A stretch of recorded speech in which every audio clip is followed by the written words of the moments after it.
Welcome to Project Natter. This is Mentally Ill Lone Wolf Part 1. Joining me to discuss this topic is Martin Costello. If this is your first time here, please show your support for freedom of speech by hitting that subscribe button. I get heavily censored by the lefties and taken out of suggested videos.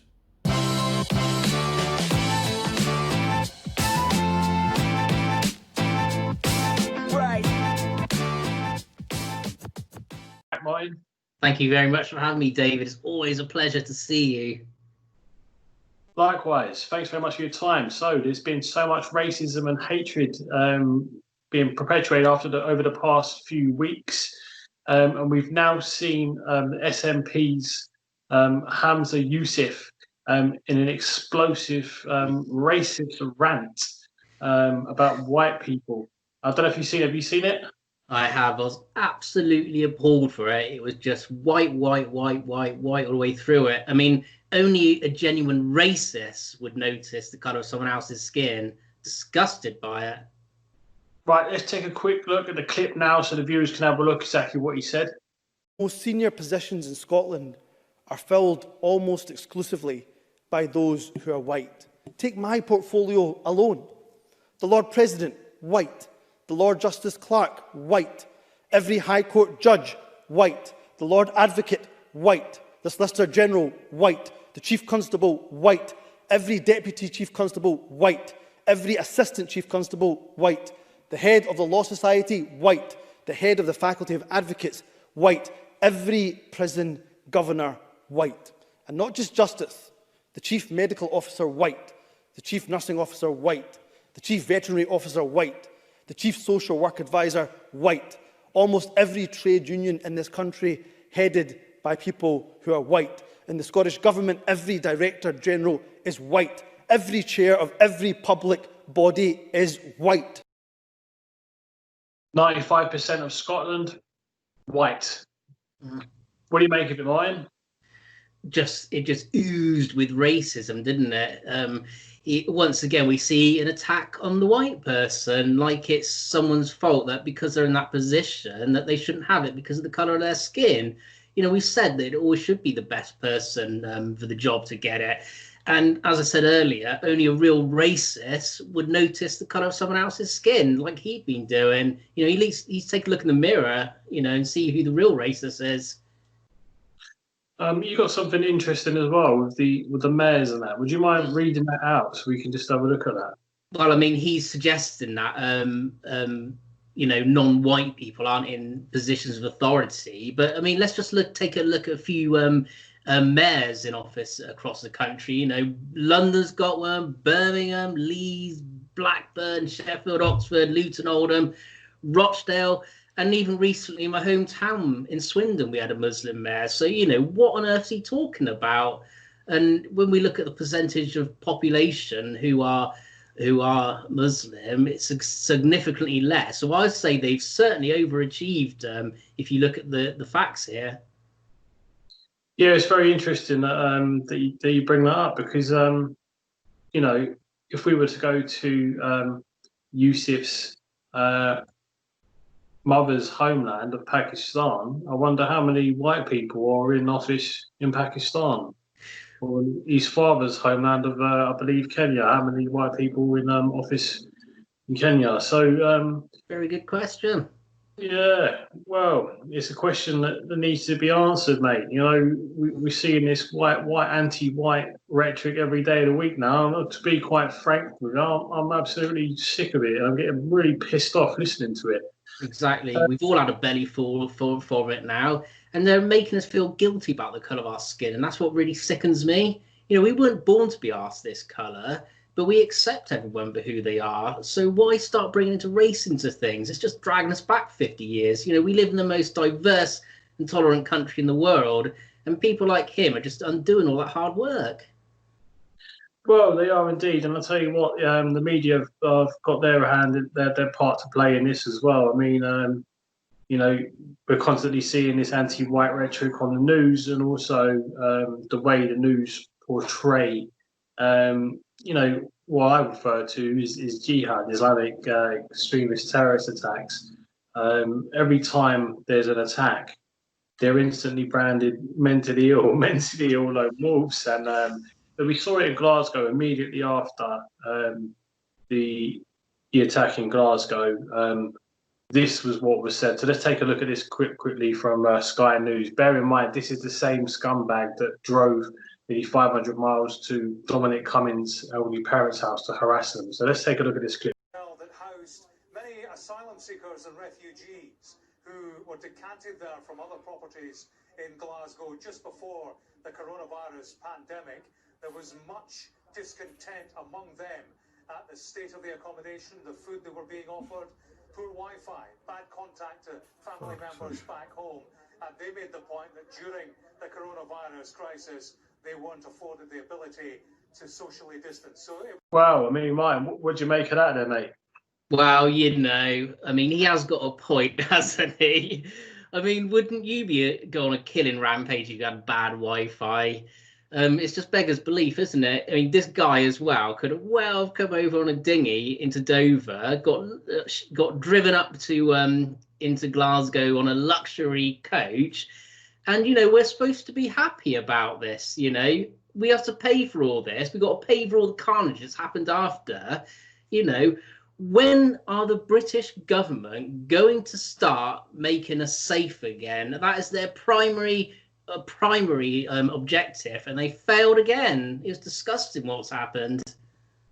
Well, it is, and you know they were instantly bashing the poor conditions of the hotel. I mean, we'll put some images up now so we can take a look at this pits. I mean, it looks quite nice to me. I don't know about you, but I wouldn't want to stay in there myself. I can tell you right now that that's probably better than most hotels I've stayed in, particularly when I've come to London and places. It's just beggars belief. But I saw an interview yesterday as well with another migrant who seemed to be backing this the attack on the accommodation and stuff, because they were complaining about the time their meals were coming out. They've got a 2-hour window, and if they miss it, they have to go hungry, and it gets them all stressed out, and you know, and so this is what obviously makes them go on killing rampages. You know, we just need a 24-hour bar service in the hotel. You know, sorry, we're so sorry to you know, they got to sort this out. Let's just for the viewers abroad and stuff, who may not have seen it. Let's take a look at that clip now as well. Come and see us inside. Everyone waiting the moment to explode. We are in the hotel as a prisoners. I know this is what I'm saying. They don't like it, Mears, but in the hotel we have every timing for everything. If I will not be in the hotel from 1 to 3, I will not find my lunch, and the dinner the same from 6 to 8. If I will not be there, I will not find my dinner, and after the dinner, sometimes it's hard to get drinks or food. So everyone like in stress, like they cannot go out because they have time. And they cannot sit in the room because it's everything in that room. They eat, they sleep, they wake up, everything in the same place. Yeah, it's annoying, isn't it, having to be back at certain times for dinner, right? You know, like yeah. Unbelievable. He's probably like desperate to get to a barber's as well. I mean, that is quite some afro he's got going on there, isn't it? But, you know, on a serious note, though, here we are given all these handouts, and it's still not good enough. I mean, these people are supposed to have fled from a war zone, and they're complaining. You know, if things are so bad, then go back to the war zone that you apparently come from. Because you start biting the hand that feeds, you know, you're really pushing the tolerance of the British people now. It is really coming to breaking point. Even those tolerant of people are getting fed up with that. Well, I recently read an article, some grooming gangs in Glasgow did just that. You know, they when it come on top for them and they see the old bill after them, they fled the country and went back to the countries that they were fleeing from, rather than face the charges of child rape. I mean, like we just see that there. So we've got veterans who've served for this country sleeping on our streets. Our tax-paying, you know, money is being spent on these scumbags running around with knives, stabbing up people. Meanwhile, you know, like I said, our veterans are sleeping on the street. We always hear the same narrative of mentally ill lone wolves. So we saw that in Glasgow. We got the same story in Reading, where 3 men who I believe were homosexual men were killed in Reading by another mentally ill lone wolf. and one before that in Streatham, again, not so long ago, that he was also branded mentally ill. It's a bit of a strange mental illness, Martin. Don't you think? To pick up the knife and go out and choke a few people. Yeah, it's obviously contagious, isn't it? It just seems to be. You know, we've got to. It's got to be something taken seriously. But they just make out. Well, they're just trying to hide the fact, basically, aren't they? That there's more to it than this. We had almost just over 4 years ago now. We had the unfortunate death of Joe Cox just before the Brexit referendum, and of course, oh no, that wasn't a mental illness, was it? That was some far right person. But anytime there's one of these like terror attacks or anything to do with a migrant or an asylum seeker, it's because they got mental health issues. I mean, if this is the case, and they shouldn't be here, the primary objective, like I said, is the government to look after us, keep us safe. If they can't assure these people are in a fit mental health state, then they should not be in these hostels. They should be in detention centres. Simple as that. Correct, Amondo. Here's I'm gonna have to go and dry off. I just spat. Here's a statistic from MI5. So let's take a look at this statistic.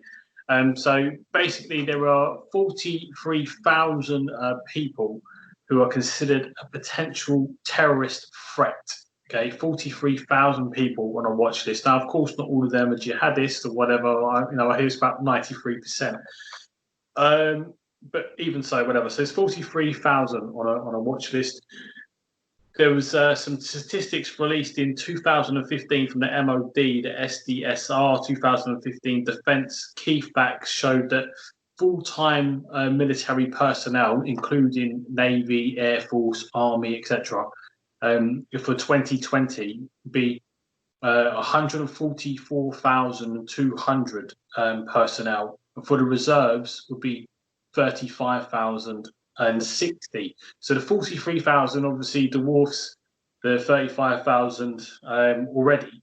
So my question is, Martin, once this watch list of 43,000 people who are a potential threat to this country, what happens when that 43,000 exceeds the 144,200 or reaches it anywhere near that number?